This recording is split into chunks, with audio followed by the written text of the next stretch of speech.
पहली बार उनकी कोई कीर्ति को रंगमंच पे देखा है और मैं अभिभूत हूँ। क्या सुंदर मंचन किया।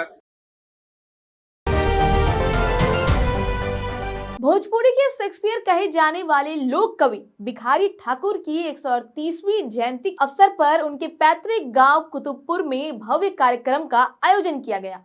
इस अवसर पर बिहार के राज्यपाल आरिफ मोहम्मद खान विशेष रूप से कार्यक्रम में शामिल होने पहुंचे।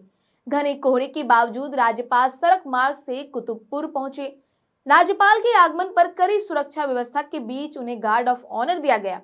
इसके बाद उन्होंने लोक कवि भिखारी ठाकुर की प्रतिमा पर माला अर्पण कर उन्हें श्रद्धांजलि अर्पित की। राज्यपाल ने साहित्य के महत्व पर प्रकाश डालते हुए कहा कि साहित्य वह माध्यम है जो हमें परमात्मा के सबसे करीब ले जाता है। लोक कलाकारों और लोक साहित्य की भूमिका को उन्होंने समाज के लिए अत्यंत महत्वपूर्ण बताया। इसके साथ ही राज्यपाल आरिफ मोहम्मद खान ने मीडिया से बातचीत भी की। सुनिए क्या कुछ कह रहे हैं। मैं जब से यहाँ आया हूँ, बल्कि बहुत पहले से, मित्र तो बहुत हैं यहाँ पर, सन 74-75 से ही, तो मैं हमेशा भिखारी ठाकुर जी का नाम सुनता रहा। ये सुनता रहा कि केवल मनोरंजन नहीं, उनकी रचनाओं से केवल मनोरंजन नहीं, बल्कि उन्होंने समाज में व्याप्त बुराइयों को खत्म करने के लिए, समाज में सुधार पैदा करने के लिए, उसकी तरफ उनकी रचनाओं का उद्देश्य था। पहली बार उनकी कोई कीर्ति को रंगमंच पे देखा है और मैं अभिभूत हूँ। क्या सुंदर मंचन किया। और मुझे याद आ गया बचपन का कि वाकई में ड्रामा है जो हुआ करता था पहले, वो आज भी यहाँ जिंदा। तो मैं इनको सबको, कलाकारों को बधाई देता हूँ। और मैंने पहले भी कहा, फिर कह रहा हूँ कि भिखारी ठाकुर जी की रचनाओं से जो संदेश मिलता है, मेरा मानना है कि वो सार्थक और प्रासंगिक बना रहेगा उस वक्त तक, जब तक हमारे यहाँ कोई भी, हमारे यहाँ दुनिया में कहीं भी अगर कोई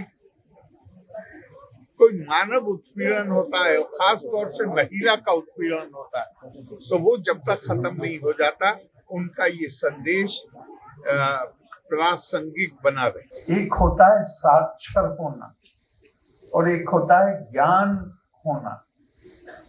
मुझे लगता है कि हमारे यहाँ निश्चित तौर पे अब तो बहुत स्थिति बेहतर हो रही है, लेकिन साक्षरता की कमी एक जमाने से हमारे यहाँ रही है, लेकिन समझ और ज्ञान की कमी नहीं है।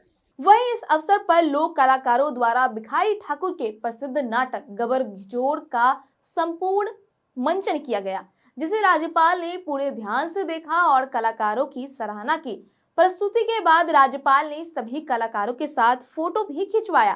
कार्यक्रम के दौरान उपस्थित लोगों ने भिखारी ठाकुर को भारत रत्न देने की मांग उठाई। इस पर राज्यपाल ने कहा कि इस विषय में लिखित रूप से प्रस्ताव भेजा जाए, वे अपने स्तर से हर संभव प्रयास करेंगे। इसके बाद राज्यपाल भिखारी ठाकुर के पैतृक आवास पहुंचे थे, जहां उन्होंने घर का निरीक्षण किया और परिजनों से मुलाकात भी की। उन्होंने आवास की स्थिति का जायजा लेते हुए कहा कि यह विषय अब उनके संज्ञान में आया है और इसके संरक्षण और सम्मान के लिए वे निरंतर प्रयास करेंगे। बहरहाल आपकी इस खबर पर क्या राय है, हमें कमेंट करके जरूर बताएं। वीडियो को लाइक करें, चैनल को सब्सक्राइब करें। ऐसे ही तमाम खबरों के लिए देखते रहे स्वराज पोस्ट।